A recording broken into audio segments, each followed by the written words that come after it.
imperative sentence. Hello dear students, imperative sentence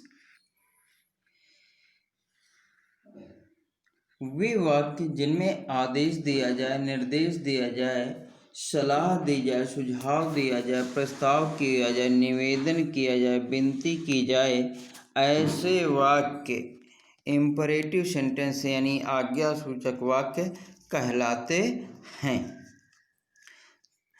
तो बच्चों, आपको डायरेक्ट इनडायरेक्ट में इम्परेटिव सेंटेंस को सीखना है, यानी इम्परेटिव सेंटेंस का डायरेक्ट से इनडायरेक्ट बनाना है। इसका रूल नंबर 1 देखिए क्या है।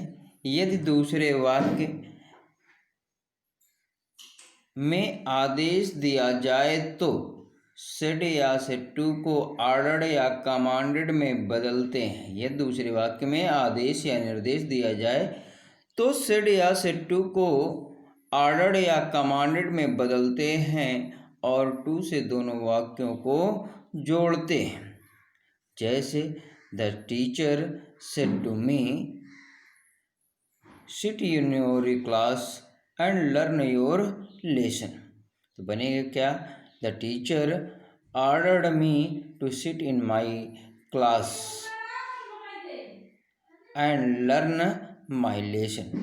The commander said to the soldiers, move advance just now. तो the commander ordered the soldiers to move advance just then. Rule number 2, यदि दूसरे वाक्य में सलाह दी जाए या सुझाव दिया जाए या प्रस्ताव किया जाए तो सेड या सेड टू को एडवाइज्ड या सजेस्टेड या प्रपोज्ड में से किसी एक में बदलते हैं। क्या करते हैं? यदि दूसरे वाक्य में सलाह दी जाए या सुझाव दिया जाए या प्रस्ताव किया जाए तो सेड या सेड टू को एडवाइज्ड, सजेस्टेड या प्रपोज में से किसी एक में बदलते हैं और टू से दोनों वाक्यों को जोड़ते हैं। Example number 1, my friend said to me be kind for your youngers. तो my friend advised me to be kind for my youngers. Second number example, the old man said to the boy keep silence. तो the old man suggested the boy to keep silence. Example number 3, the juryman said to the judge, the juryman said to the judge, think about his career. The juryman proposed the judge to think about his career.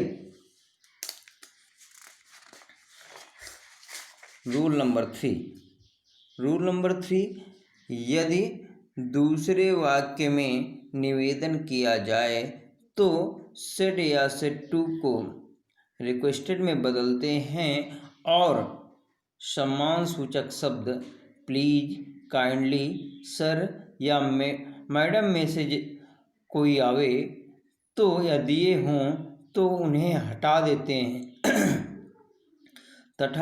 तथा to से दोनों वाक्यों को जोड़ते हैं। क्या? ये दूसरे वाक्य में निवेदन किया जाए या विनती की जाए तो सेड या सेड टू को रिक्वेस्टेड में बदलते हैं और सम्मान सूचक शब्द प्लीज, काइंडली, सर या मैडम में से कोई दिया है तो उसे हटा देते हैं और टू से दोनों वाक्यों को जोड़ते हैं। जैसे the boy said to his teacher please tell me solution of the problem. तो the boy requested his teacher to tell him solution of the problem. Example number 2, the girl said to her mother, kindly give me something to eat. The girl requested her mother to give her something to eat. Rule number 4, यदि दूसरा वाक्य do not से प्रारंभ हो तो उसे हटा देते हैं और सेड या सेड टू को फॉरवर्ड में बदलते हैं और टू से दोनों वाक्यों को जोड़ते हैं। क्या करते हैं? और टू से और टू से दोनों वाक्यों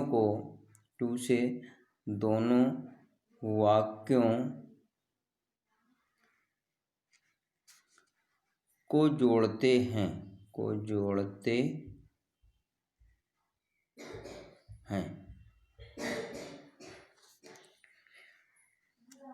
example number 1, my father said to me don't waste your time. My father forbade me to waste my time. इसी नियम का अथवा है। देखिए, यदि दूसरे वाक्य का प्रारंभ डू नॉट से हो तो सेड या सेड टू को आवश्यकता अनुसार ऑर्डर्ड या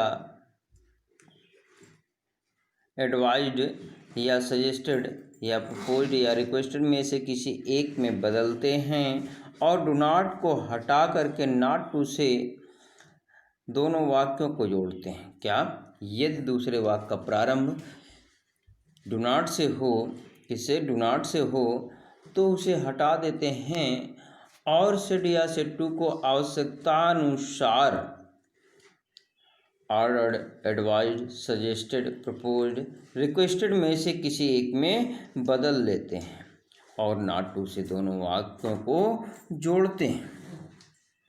for example, my friend said to me do not harm him. तो my friend advised me not to harm him. क्या? My friend said to me do not harm him. तो my friend advised me not to harm him. Example number 2, he said to her don't laugh at me. तो he advised her not to laugh at him. हाँ, rule number 5। क्या? Rule number 5,